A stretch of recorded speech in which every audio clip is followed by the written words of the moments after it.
नमस्कार दोस्तों, मैं एडवोकेट नीतीश सिंह आपके अपने YouTube चैनल में आप सभी लोगों का एक बार फिर से स्वागत करता हूं। सबसे पहले आप सभी लोगों का बहुत बहुत धन्यवाद। आज आपके प्यार और सपोर्ट की वजह से हमारे YouTube फैमिली ने 1000 मेंबर यानी कि 1K सब्सक्राइबर पूरे कर लिए हैं। तो ऐसे ही अपना प्यार और सपोर्ट आगे भी बनाए रहें। अगर आप एक यूट्यूबर हैं, अगर आप किसी नए चैनल की शुरुआत कर रहे हैं, अगर आप हमारे 0 से लेके 1000 तक का जो सफ़र था उसके बारे में जानना चाहते हैं, कैसे मैंने व्यू गेन किए, कैसे मैंने सब्सक्राइबर गेन किए,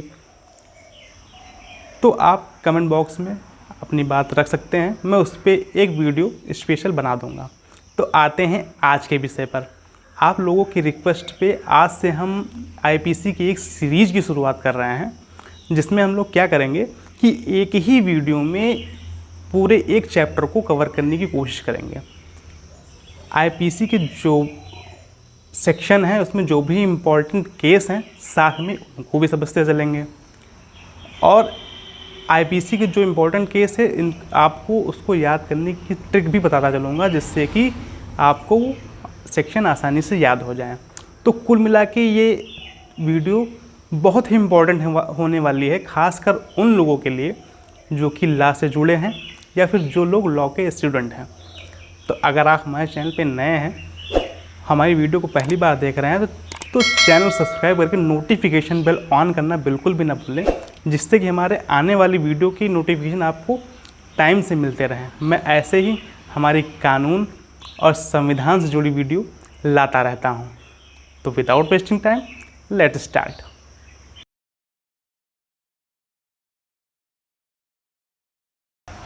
आईपीसी चैप्टर 1 को स्टार्ट करने से पहले हम लोग आईपीसी के बारे में थोड़ा सा जान लेते हैं। आईपीसी का फुल फॉर्म होता है इंडियन पैनल कोड। इसे हिंदी में भारतीय दंड संहिता कहा जाता है, क्योंकि ये ब्रिटिश काल में सन 1860 में बनाया गया था, इसलिए इसका पूरा नाम भारतीय दंड संहिता 1860 है। ये ब्रिटिश काल में ही सन 1862 में लागू कर दी गई थी, और उसके बाद समय समय पर इसमें संशोधन भी होते रहे। पहले जम्मू और कश्मीर में आईपीसी लागू नहीं होती थी, वहाँ पर आईपीसी की जगह पे आरपीसी लागू होती थी। आरपीसी का फुल फॉर्म होता है रणवीर पैनल कोड।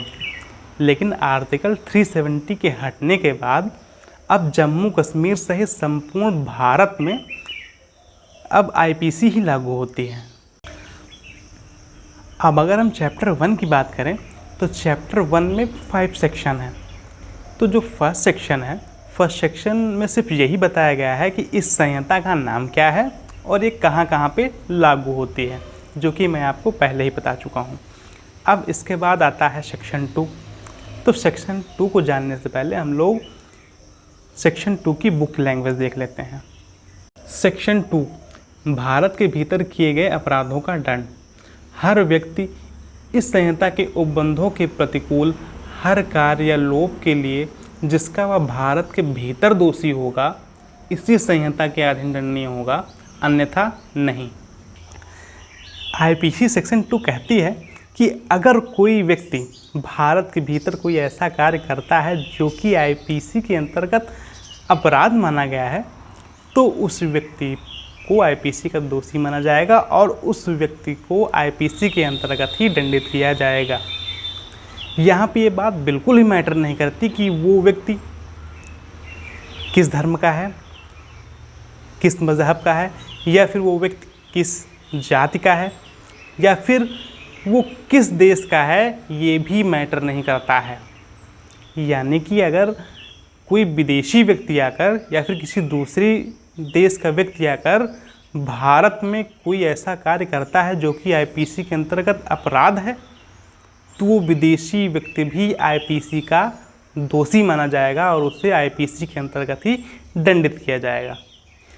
अब इसके बाद अगर सेक्शन 3 की बात की जाए तो सबसे पहले सेक्शन 3 की बुक की लैंग्वेज देख लेते हैं। सेक्शन 3, भारत से परे किए गए किंतु उसके भीतर विधि के अनुसार विचारणीय अपराधों का दंड। भारत से परे किए गए अपराध के लिए जो कोई व्यक्ति किसी भारतीय विधि के अनुसार विचारण का पात्र हो, भारत से परे किए गए किसी कार्य के लिए उससे इस संहिता के उपबंधों के अनुसार ऐसा बरता जाएगा मानो वह कार्य भारत के भीतर किया गया था।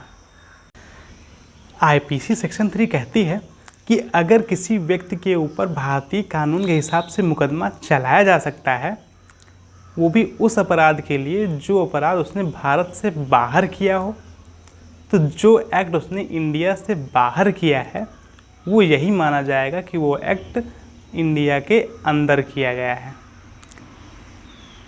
यानी आईपीसी सेक्शन 3 में कुछ समझने वाली बातें हैं। पहली चीज़ तो ये, व्यक्ति वो होना चाहिए जिस पर भारतीय कानून के हिसाब से मुकदमा चलाया जा सके। दूसरी चीज़ ये, उस अपराध के लिए चलाया जा सके जो अपराध उसने भारत से बाहर किया हो। ये दोनों बातें होनी ज़रूरी हैं। अगर ऐसी सिचुएशन आती है तो ये माना जाएगा कि जो एक्ट उसने इंडिया से बाहर किया है वो एक्ट उसने इंडिया के भीतर ही किया है। तो सिंपली आप ये समझ लें कि आईपीसी सेक्शन 3 जो है सिर्फ उन्हीं लोगों पे लागू होती है जो कि भारतीय हैं, भारत के नागरिक हैं, भारत के सिटीज़न हैं। आईपीसी सेक्शन 3 सिर्फ इसीलिए बनाया गया है कि कोई भी इंडियन सिटीज़न इंडिया के बाहर जाकर कोई अपराध करे तो ये ना कह सके कि मैंने तो अपराध इंडिया में किया ही नहीं है, मैं तो अपराध जो है वो अमेरिका में किया है या ऑस्ट्रेलिया में किया है या फिर किसी दूसरे देश में किया है, तुम इस पर आईपीसी लागू ही नहीं होगी। तो उस व्यक्ति पर आईपीसी लागू होगी क्योंकि वो व्यक्ति भारत का नागरिक है, इंडियन सिटीज़न है। यहाँ पे एक बात और ध्यान देने वाली है कि हमें इस बात से कोई भी लेना देना नहीं है कि जो अपराध इंडियन सिटीज़न ने इंडिया से बाहर जाके किया है या किसी दूसरे देश में किया है वो अपराध वहाँ के कानून के हिसाब से अपराध है या नहीं, इससे हमसे कोई लेना देना नहीं है, कोई भी मतलब नहीं है। अगर वो कार्य आईपीसी के अंतर्गत अपराध माना गया है तो उस व्यक्ति पर आईपीसी लागू होगी। अब आईपीसी सेक्शन 3 को एग्जाम्पल से समझ लेते हैं। तो बहुत से ऐसे देश हैं जहाँ पर प्रोस्टिट्यूशन को, वैश्यावृत्ति को अपराध नहीं माना जाता, लेकिन हमारे इंडिया में वैश्यावृत्ति को अपराध माना जाता है। बहुत से देश ऐसे हैं जहाँ पे गैम्बलिंग को भी अपराध नहीं माना जाता, लेकिन हमारे देश में गैम्बलिंग को अपराध माना जाता है। अब मान लीजिए कोई इंडियन सिटीज़न ऑस्ट्रेलिया में या फिर किसी ऐसे देश में जाता है जहाँ पे गैम्बलिंग को अपराध नहीं माना गया है, वो व्यक्ति वहाँ पे जाता है, वहाँ पे गैम्बलिंग करता है, जुआ खेलता है और वहीं पर उसका कोई साथी उसकी फ़ोटो खींच लेता है या वीडियो बना लेता है, और जब वो व्यक्ति भारत में वापस आता है तो उसका ही साथी उसकी शिकायत कर देता है और उसके खिलाफ़ मुकदमा चलता है। तो वो व्यक्ति ये कहकर नहीं बच सकता कि मैंने तो जुआ इंडिया में खेला ही नहीं, मैंने तो जुआ ऑस्ट्रेलिया में खेला है, अमेरिका में खेला है, जहाँ पे जुआ खेलना अपराध नहीं है, तो मेरे ऊपर मुकदमा क्यों चलाया जा रहा है। तो ये कहकर वो बच नहीं सकता है। अब बारी आती है सेक्शन 4 की।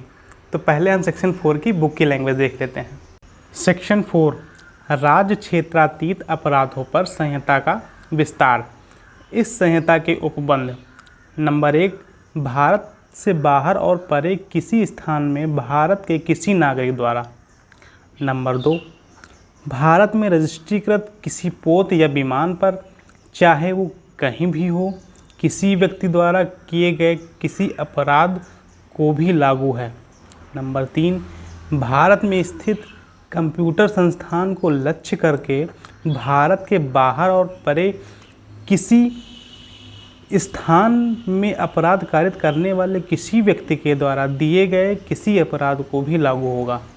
स्पष्टीकरण: इस धारा में का अपराध शब्द के अंतर्गत भारत से बाहर किया गया ऐसा हर कार्य आता है जो यदि भारत में किया जाता तो इस संहिता के अधीन दंडनीय होता है। ख पद कंप्यूटर साधन का वही अर्थ होगा जो उसे सूचना प्रौद्योगिकी अधिनियम 2000 का 21 की यदि 2 की उपधारा एक खंडता में उसे समुद्देशित है। दृष्टांत का जो भारत का नागरिक है युगांडा में हत्या करता है, वह भारत के किसी स्थान में जहां वह पाया जाए हत्या के लिए विचारित और दोषित किया जा सकता है।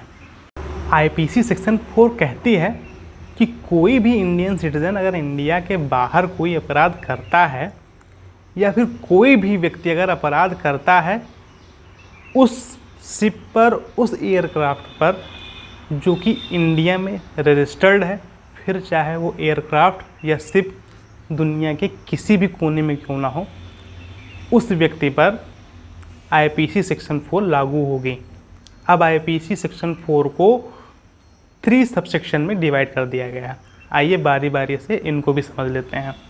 सेक्शन 4 का सबसेक्शन 1 कहता है कि इंडिया का कोई भी सिटीज़न अगर कोई ऑफेंस करता है, अपराध करता है, फिर चाहे वो इंडिया के अंदर हो या इंडिया के बाहर हो, तो उस व्यक्ति पर आईपीसी ही लागू होगी।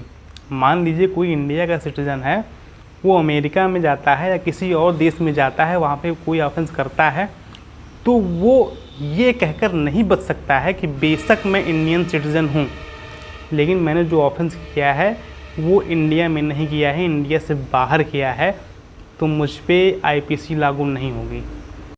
सेक्शन 4 का सबसेक्शन 2 कहता है कि अगर कोई शिप या एयरक्राफ्ट है वो इंडिया में रजिस्टर्ड है और उस शिप या एयरक्राफ्ट के ऊपर किसी व्यक्ति से कोई अपराध हो जाता है, फिर वो चाहे वो शिप वो एयरक्राफ्ट दुनिया के किसी भी कोने में क्यों ना हो, उस व्यक्ति को जिसने अपराध किया है उस पर आईपीसी ही लागू होगी।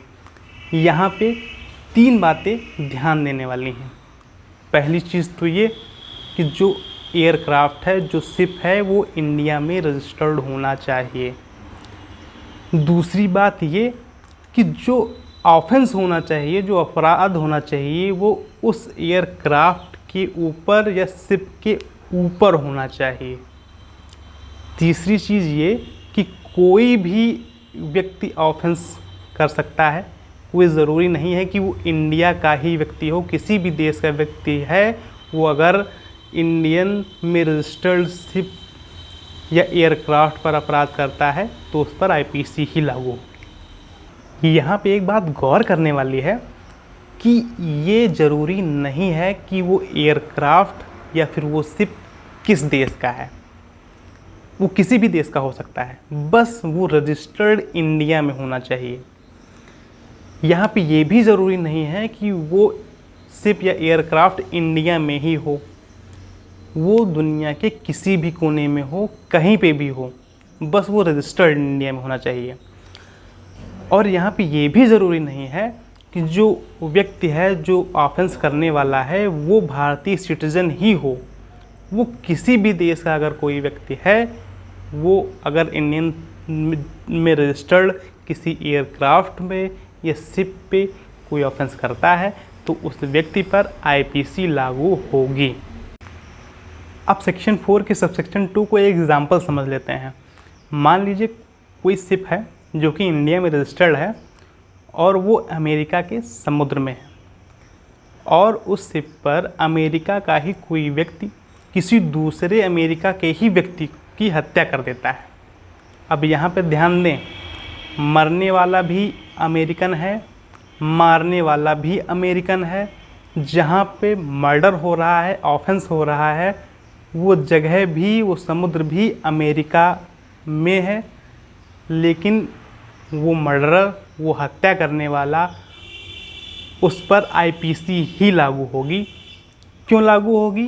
क्योंकि वो जो ऑफेंस हो रहा है वो उस शिप पर हो रहा है जो कि इंडिया में रजिस्टर्ड है। सेक्शन 4 का सबसेक्शन 3 कहता है कि अगर कोई व्यक्ति किसी कंप्यूटर रिसोर्स को टारगेट करता है जो कि इंडिया में लोकेटेड है, तो वो व्यक्ति चाहे इंडिया के अंदर हो या इंडिया के बाहर किसी दूसरे देश में हो, उस व्यक्ति पर आईपीसी ही लागू होगी। यहाँ पर कंप्यूटर रिसोर्सेज का मतलब वही है जो मतलब सूचना प्रौद्योगिकी अधिनियम 2000 में, यानी कि information technology act 2000, IT act 2000 के अंदर माना गया है। तो अब सेक्शन 5 की बात करते हैं। तो सबसे पहले सेक्शन 5 की बुक की लैंग्वेज देख लेते हैं। सेक्शन 5, कुछ विधियों पर इस अधिनियम द्वारा प्रभाव न डाला जाना। इस अधिनियम में की कोई बात भारत सरकार की सेवा के अफसरों, सैनिकों, नौसैनिकों या वायु सैनिकों द्वारा विद्रोह या अभित्यजन को दंडित करने वाले किसी अधिनियम के उपबंधों या किसी विशेष या स्थानीय विधि के उपबंधों पर प्रभाव नहीं डालेगी। IPC सेक्शन 5 कहती है कि IPC अपना प्रभाव नहीं डालेगी। कब नहीं डालेगी? जब सेना का कोई सैनिक या कोई ऑफिसर सेना में विद्रोह करता है, या फिर युद्ध के समय युद्ध में जाने से इनकार करता है, या फिर सेना का परित्याग करता है, तो उसको दंडित करने वाले उपबंधों पर अपना प्रभाव नहीं डालेगी। जैसा कि आप सभी लोग जानते हैं, हमारे देश में 3 सेनाएं हैं, थल सेना, जल सेना, वायु सेना, जिसे आप लोग आर्मी, नेवी और एयरफोर्स के नाम से जानते हैं। तो अगर इन सेनाओं में से किसी भी सेना का कोई सैनिक या कोई ऑफिसर सेना का परित्याग करता है या फिर सेना का विद्रोह करता है, तो उस पर IPC नहीं लागू होगी। वो जिस भी सेना का सैनिक है, ऑफिसर है, उस पर उसी सेना के अधिनियम लागू होंगे उसको दंडित करने के लिए। जैसे कि आर्मी वालों को दंडित करने के लिए आर्मी एक्ट है, नेवी वालों के लिए नेवी एक्ट है, एयरफोर्स वालों के लिए एयरफोर्स एक्ट है।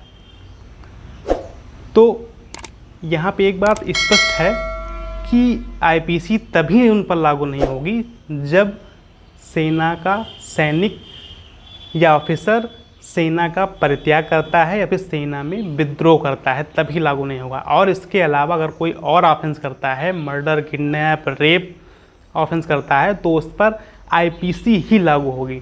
मैंने सेक्शन 5 के लिए यूट्यूब पे कई वीडियोस देखी, उसमें लोगों ने ये बताया कि सेना पर IPC लागू ही नहीं होती है, जो कि पूरी तरह से गलत है।